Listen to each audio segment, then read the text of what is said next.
ಆಕಾಶವಾಣಿ ಮಂಗಳೂರು.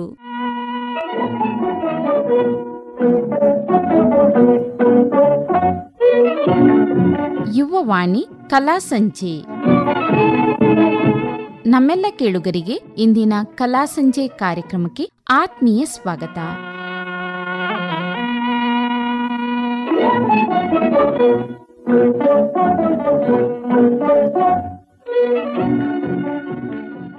ಕೇಳುಗರೆ, ಇಂದಿನ ಕಾರ್ಯಕ್ರಮದಲ್ಲಿ ಕೇಳಿ ಸ್ತನ ಕ್ಯಾನ್ಸರ್ ಜಾಗೃತಿ ಈ ಕುರಿತು ಸಮೂಹ ಕಾರ್ಯಕ್ರಮ. ಪ್ರಸ್ತುತಪಡಿಸುವವರು ಫಾದರ್ ಮುಲ್ಲರ್ ನರ್ಸಿಂಗ್ ಕಾಲೇಜು ತುಂಬೆ, ಬಂಟ್ವಾಳ, ಇಲ್ಲಿನ ವಿದ್ಯಾರ್ಥಿಗಳು.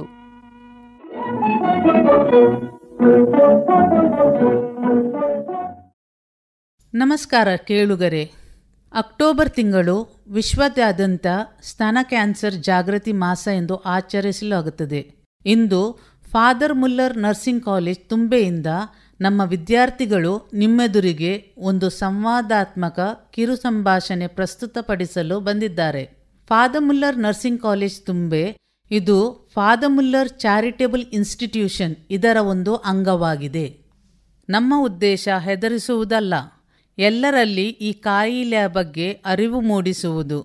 ಸ್ತನ ಕ್ಯಾನ್ಸರ್ ಬಗ್ಗೆ ನಿಜವಾದ ಮಾಹಿತಿಯನ್ನು ತಿಳಿದುಕೊಂಡರೆ ಹೆಂಗಸರು ನಮ್ಮನ್ನೇ ಕಾಪಾಡಿಕೊಳ್ಳಬಹುದು, ಹಾಗೆಯೇ ಅವರ ಕುಟುಂಬವನ್ನು ಉಳಿಸಬಹುದು.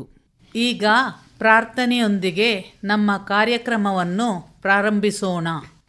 ಈ ಜಗಕ್ಕೆಲ್ಲ ಬೆಳಕಾಗಿ ಬಾ ದೇವ, ಇಲ್ಲಿ ಬೆಳಕಿಲ್ಲ ನೀನಿಲ್ಲದೆ.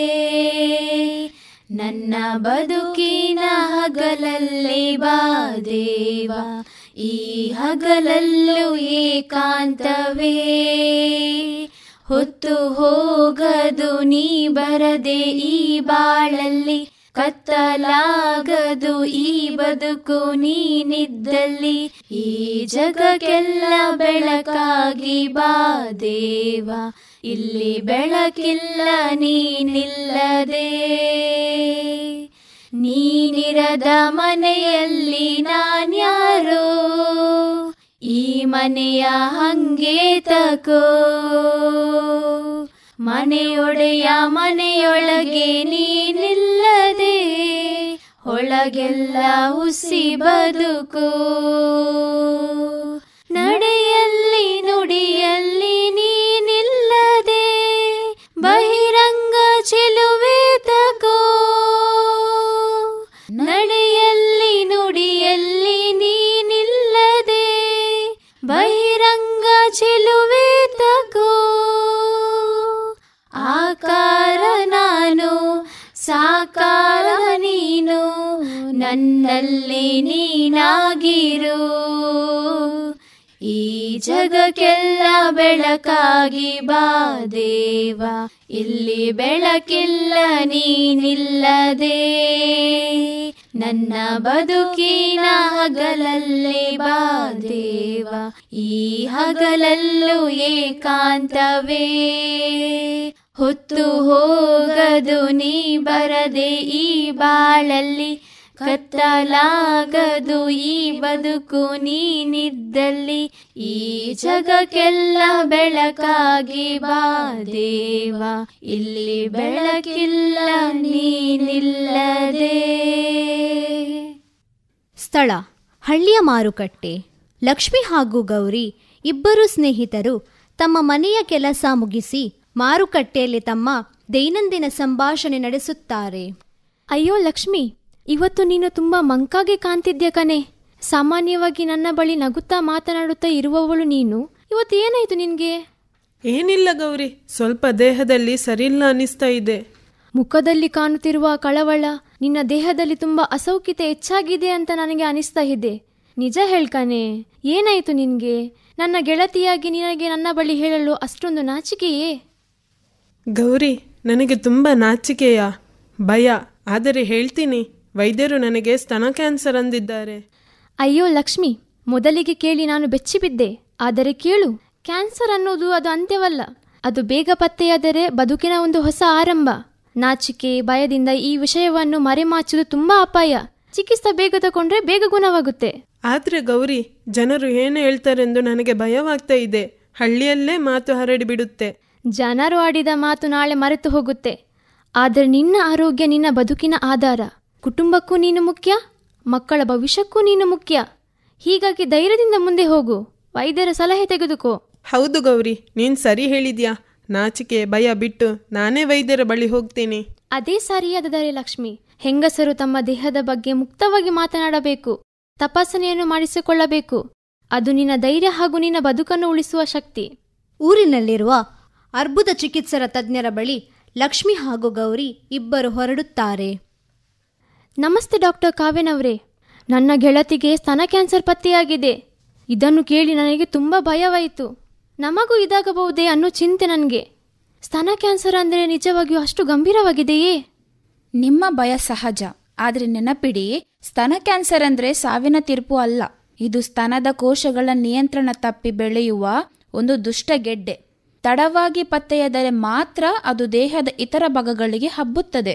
ಆದರೆ ಬೇಗ ಪತ್ತೆ ಮಾಡಿದರೆ 90% ಜನ ಬದುಕುತ್ತಾರೆ. ಅದು ನಾವೆಲ್ಲರೂ ನೆನಪಿಡಬೇಕಾದ ಮುಖ್ಯ ಸಂಗತಿ.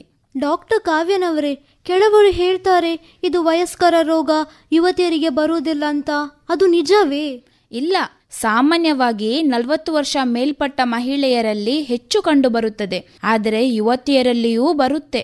ವಿಶೇಷವಾಗಿ ಕುಟುಂಬದಲ್ಲಿ ಕ್ಯಾನ್ಸರ್ ಇತಿಹಾಸವಿದ್ದರೆ ಅಥವಾ BRCA ಎನ್ನುವ ಆನುವಂಶಿಕ ಧಾತುವಿನಲ್ಲಿ ರೂಪಾಂತರವಿದ್ದರೆ ತರುಣಿಯರಿಗೂ ಅಪಾಯವಿದೆ.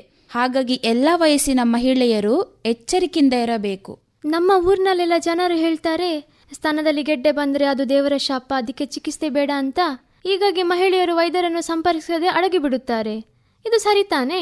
ಇದು ಸಂಪೂರ್ಣ ತಪ್ಪು ಕಲ್ಪನೆ. ಕ್ಯಾನ್ಸರ್ ದೇವರ ಶಾಪವಲ್ಲ, ಇದು ವೈದ್ಯಕೀಯ ಸಮಸ್ಯೆ. ತಡ ಮಾಡದೆ ವೈದ್ಯರನ್ನು ನೋಡಿ, ವೈದ್ಯರನ್ನು ಭೇಟಿ ಮಾಡಿದರೆ ಬದುಕು ಸಾಧ್ಯ. ನಮ್ಮ ಸಮಾಜದಲ್ಲಿ ಈ ತಪ್ಪು ನಂಬಿಕೆಗಳು ಕಡಿಮೆಯಾಗಬೇಕಾಗಿದೆ. ಒಬ್ಬರ ಜೀವನ ನಾಶವಾಗಲು ಈ ಮೂಢನಂಬಿಕೆಗಳೇ ಕಾರಣವಾಗಬಹುದು. ಆದ್ರೆ ಡಾಕ್ಟರ್ ಕಾವ್ಯರವರೇ, ನಾವು ಯಾವ ಲಕ್ಷಣ ಬಂದಾಗ ತಕ್ಷಣ ಎಚ್ಚರವಾಗಬೇಕು? ಏಕೆಂದರೆ ಕೆಲವೊಮ್ಮೆ ಸಣ್ಣ ಬದಲಾವಣೆಗೆ ಮಹಿಳೆಯರು ಗಮನ ಕೊಡುವುದಿಲ್ಲ. ಬಹಳ ಒಳ್ಳೆಯ ಪ್ರಶ್ನೆ ಲಕ್ಷ್ಮಿ. ಎಚ್ಚರಿಕೆಯ ಲಕ್ಷಣಗಳು ಕಂಡುಬಂದರೆ ಇದರಲ್ಲಿ ಸ್ತನದಲ್ಲಿ ಗೆಡ್ಡೆ ಅಥವಾ ಕಠಿಣ ಗುಂಡಿ ಬಿದ್ದರೆ, ಮೊಲೆ ತುದಿಯಿಂದ ರಕ್ತ ಅಥವಾ ಅಸಾಮಾನ್ಯ ದ್ರವ ಬರುವುದು, ಸ್ತನದ ಚರ್ಮ ಕುಗ್ಗುವುದು ಅಥವಾ ಕಿತ್ತಾಳೆ ಚಿಪ್ಪಿನಂತೆ ಕಾಣುವುದು, ಮೊಲೆ ತುದಿ ಒಳಗೆ ಹೋಗುವುದು, ಕಂಕುಳದಲ್ಲಿಯೂ ಗೆಡ್ಡೆ ಕಾಣಿಸಿಕೊಳ್ಳುವುದು. ಇವುಗಳಲ್ಲಿ ಒಂದಾದರೂ ಕಂಡರೆ ಕಾಯ್ತೀನಿ ನೋಡ್ತೀನಿ ಅಂತ ತಡ ಮಾಡಬಾರದು. ತಕ್ಷಣ ವೈದ್ಯರನ್ನು ಸಂಪರ್ಕಿಸಿ. ಹಾಗಾದರೆ ಅದನ್ನು ಬೇಗ ಪತ್ತೆ ಮಾಡೋದು ಹೇಗೆ? ಏನು ಪರೀಕ್ಷೆಗಳು ಮಾಡಬೇಕು? ಮಹಿಳೆಯರೇ, ನಿಮ್ಮ ಕೈಯಲ್ಲೇ ದೊಡ್ಡ ಅಸ್ತ್ರ ಇದೆ. ಸ್ವಯಂ ಸ್ತನ ಪರೀಕ್ಷೆ.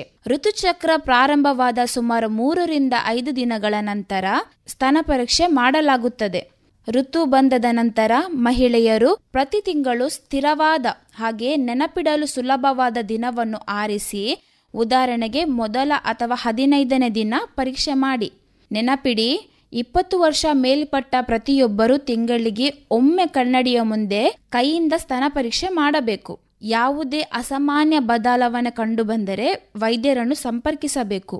30 ವರ್ಷ ಮೇಲ್ಪಟ್ಟವರು ಆಸ್ಪತ್ರೆಯಲ್ಲೇ ಸ್ತನ ಪರೀಕ್ಷೆ ಮಾಡಿಸಿಕೊಳ್ಳಿ. 40 ವರ್ಷ ಮೇಲ್ಪಟ್ಟವರು ಮ್ಯಾಮೋಗ್ರಾಮ್ ಎಂದರೆ ಸ್ತನದ ವಿವರದ ಚಿತ್ರಗಳನ್ನು ರಚಿಸಲು ಬಳಸುವ ಕಡಿಮೆ ಪ್ರಮಾಣದ ಕ್ಷಕಿರಣ ತಂತ್ರವಾಗಿದೆ. ಇದನ್ನು ಮಾಡಿಸಿಕೊಳ್ಳುವುದು ನೀವು ಅತ್ಯಂತ ಮುಖ್ಯ. ವೈದ್ಯರೇ, ನೀವು ಸ್ತನ ಪರೀಕ್ಷೆಯ ಬಗ್ಗೆ ಹೇಳಿದ್ರಿಯಲ್ಲ, ಅದು ಹೇಗೆ ಮಾಡುವುದು? ಸರಿ.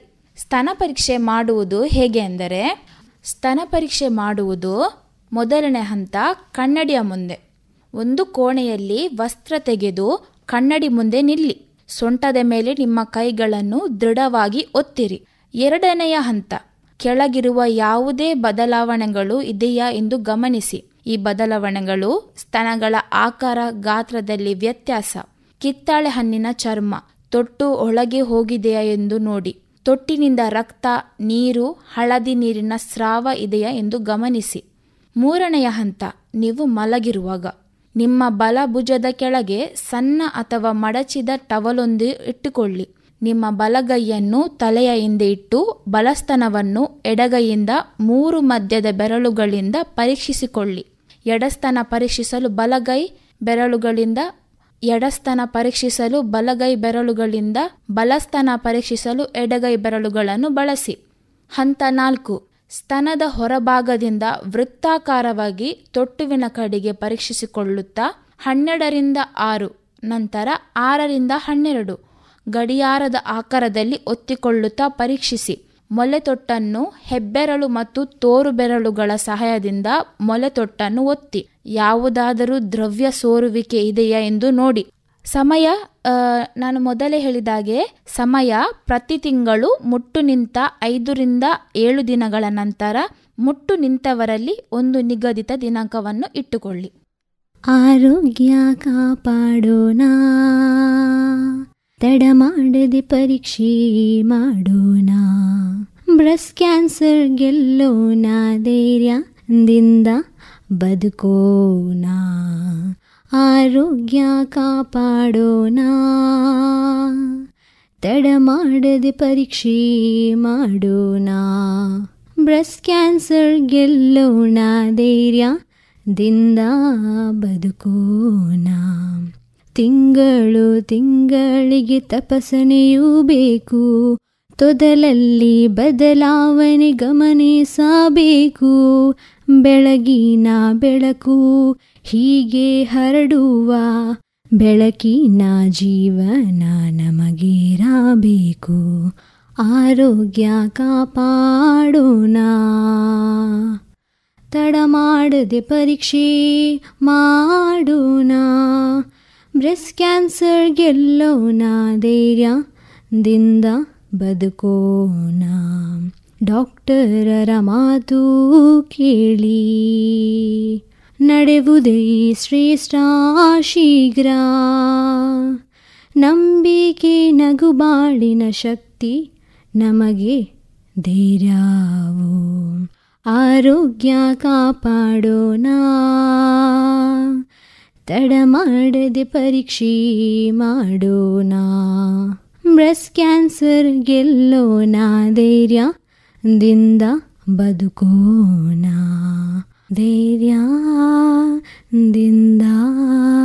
ಬದುಕೋಣ. ನಮಸ್ತೆ ವೈದ್ಯರೇ.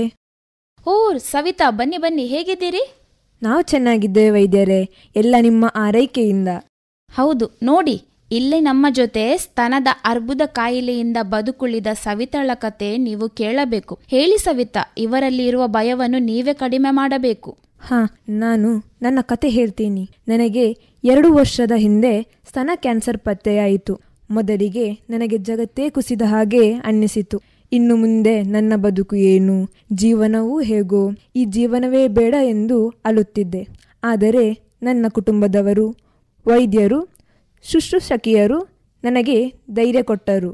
ಆದರೆ ನನ್ನ ಎಡಸ್ತನವನ್ನು ಶಸ್ತ್ರಚಿಕಿತ್ಸೆ ಮಾಡಿ ತೆಗೆಯಲಾಗಿದೆ. ಗೆಡ್ಡೆಯ ಕೋಶಗಳನ್ನು ಕಿರಣ ಚಿಕಿತ್ಸೆಯಿಂದ ನಿಯಂತ್ರಣ ಮಾಡಲಾಗಿದೆ. ಹಾಗೆಯೇ ಮದ್ದುಗಳನ್ನು ಬಳಸಿ ಸಂಪೂರ್ಣವಾಗಿ ಅರ್ಬುದ ಕಾಯಿಲೆಯನ್ನು ಗುಣಪಡಿಸಲಾಗಿದೆ. ಇಂದು ನಾನು ಬದುಕುಳಿದವಳಾಗಿ ನಿಮ್ಮ ಮುಂದೆ ನಿಂತಿದ್ದೇನೆ. ನನ್ನ ಸಂದೇಶ ಏನೆಂದರೆ, ಕ್ಯಾನ್ಸರ್ ಅಂದರೆ ಅಂತ್ಯವಲ್ಲ, ಅದು ಹೊಸ ಬದುಕಿನ ಆರಂಭವೂ ಆಗಬಹುದು. ನಿಮ್ಮ ಧೈರ್ಯ ನಮಗೆಲ್ಲರಿಗೂ ಸಹ ಮಾದರಿ.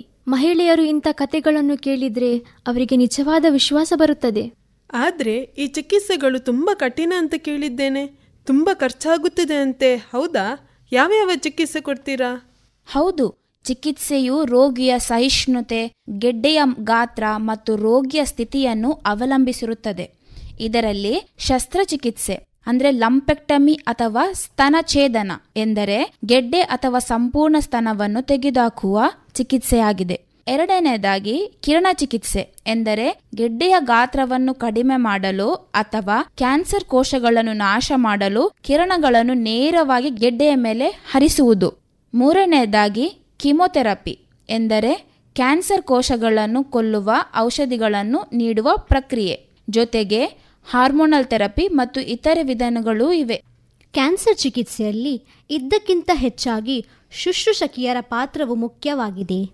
ಶಸ್ತ್ರಚಿಕಿತ್ಸೆಗೂ ಮೊದಲು ಶುಶ್ರೂಷಕಿಯರು ರೋಗಿಗೆ ಭರವಸೆ ನೀಡುತ್ತಾರೆ, ಶಸ್ತ್ರಚಿಕಿತ್ಸೆಯ ಬಗ್ಗೆ ತಿಳಿಸುತ್ತಾರೆ.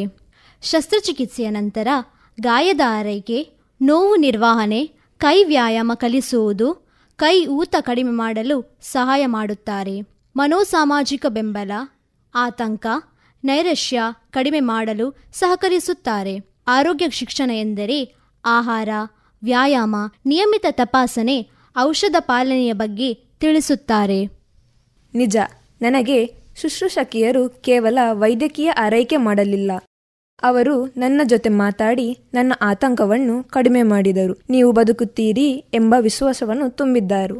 ವೈದ್ಯರೇ, ನಾವು ಯುವತಿಯರು ಈಗಿನಿಂದಲೇ ಏನು ತಡೆಯ ಕ್ರಮ ಕೈಗೊಳ್ಳಬೇಕು? ಇದು ತುಂಬ ಮುಖ್ಯವಾದ ಪ್ರಶ್ನೆ. ನೀವು ನಿಯಮಿತ ವ್ಯಾಯಾಮ ಮಾಡಿರಿ, ತೂಕ ನಿಯಂತ್ರಿಸಿರಿ, ಹಣ್ಣು ತರಕಾರಿ ಹೆಚ್ಚಾಗಿ ತಿನ್ನಿರಿ, ಮದ್ಯ ಧೂಮಪಾನ ಸಂಪೂರ್ಣವಾಗಿ ತಪ್ಪಿಸಬೇಕು. ಗರ್ಭಧಾರಣೆಯ ನಂತರ ಮಕ್ಕಳಿಗೆ ಹಾಲು ಕುಡಿಸುವ ಅಭ್ಯಾಸ ಬೆಳೆಸಿ. ವರ್ಷಕ್ಕೊಮ್ಮೆ ವೈದ್ಯಕೀಯ ತಪಾಸಣೆ ಮಾಡಿಸಿಕೊಳ್ಳಿ. ಎಂದರೆ ಸ್ತ್ರೀರೋಗ ವೈದ್ಯರನ್ನು ವರ್ಷಕ್ಕೊಮ್ಮೆ ಭೇಟಿ ಮಾಡಿ. ಸ್ತನ ಕ್ಯಾನ್ಸರ್ ವಿರುದ್ಧ ಹೋರಾಡುವುದು ಕೇವಲ ವೈದ್ಯರ ಅಥವಾ ರೋಗಿಯ ಕೆಲಸವಲ್ಲ, ಸಮಾಜವು ಬೆಂಬಲಿಸಬೇಕು. ಮಹಿಳೆಯರು ಸ್ತನ ಪರೀಕ್ಷೆ ಮಾಡಿಸಿಕೊಳ್ಳುವುದು ಲಜ್ಜೆ ಅಲ್ಲ, ಅದು ಜೀವನ ಉಳಿಸುವುದು. ನಾವು ಎಲ್ಲರೂ ಸೇರಿ ಈ ಅರಿವು ಹಂಚಿಕೊಳ್ಳೋಣ. ಹಾಗಾದರೆ ನಾನು ಇಂದಿನಿಂದಲೇ ಚಿಕಿತ್ಸೆ ಪಡೆಯಲು ಸಿದ್ಧವಾಗಿದ್ದೇನೆ. ಲಕ್ಷ್ಮಿ ಸಿದ್ಧಳಾಗಿದ್ದಾಳೆ. ಮಹಿಳೆಯರೇ, ನೀವು ನಿಮ್ಮ ಆರೋಗ್ಯದ ಬಗ್ಗೆ ಕಾಳಜಿ ವಹಿಸಿ. ಈ ಸಂಭಾಷಣೆ ಸಂದೇಶ ಸ್ಪಷ್ಟ. ಸ್ತನ ಕ್ಯಾನ್ಸರ್ ಸಾಮಾನ್ಯ, ಆದರೆ ತಡೆಯಬಹುದಾದ ಮತ್ತು ಚಿಕಿತ್ಸೆ ನೀಡಬಹುದಾದ ರೋಗ. ತ್ವರಿತ ಪತ್ತೆ ಮಾಡಿದರೆ ಬದುಕು 90% ಹೆಚ್ಚು ಸಾಧ್ಯ. ಶುಶ್ರೂಷಕರಿಂದ ಆರೈಕೆ, ಕುಟುಂಬದ ಬೆಂಬಲ, ಸಮಾಜದ ಅರಿವು ಎಲ್ಲವೂ ಅಗತ್ಯ. ಹಾಗಾದರೆ ಎಲ್ಲರೂ ನೆನಪಿಡಿ, ಸ್ತನ ಕ್ಯಾನ್ಸರ್ ಅರಿವು ಬೆಳೆಸೋಣ, ಬದುಕು ಉಳಿಸೋಣ. ಭಾಗವಹಿಸಿದವರು ಡಾಕ್ಟರ್ ಕಾವ್ಯ ರಾವ್, ಲ್ಯಾನಿ ಒಸಿಟಾ ಫರ್ನಾಂಡಿಸ್, ಲಕ್ಷ್ಮಿ ಫಿಯೋನಾ ಗಲ್ಬಾವೋ, ನಿಶಾ ಜಾಸ್ಮಿನ್ ಶೆರ್ಲಿ ಮೋರಸ್, ಸವಿತಾ ಪ್ರತಿಮಾ, ಗೆಳತಿ ಗೌರಿ, ಪ್ರೀತಿ ಡಿಸೋಜಾ, ಡಾಕ್ಟರ್ ಎಡ್ವಿನಾ ಮೋನಿಸ್ ಹಾಗೂ ಮಿಸಸ್ ಸುಷ್ಮಾ ಬೆಲಿಂಡಾ ರೊಡ್ರಿಗಸ್.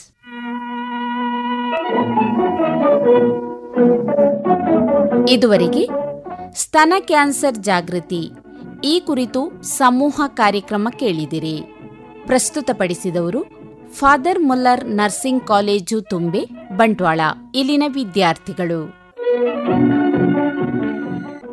ಇದು ಇಂದಿನ ಯುವವಾಣಿ ಕಲಾ ಸಂಜೆ ಕಾರ್ಯಕ್ರಮ. ಮುಂದಿನ ಕಾರ್ಯಕ್ರಮದಲ್ಲಿ ನಿಮ್ಮ ಭೇಟಿ. ನಮಸ್ಕಾರ.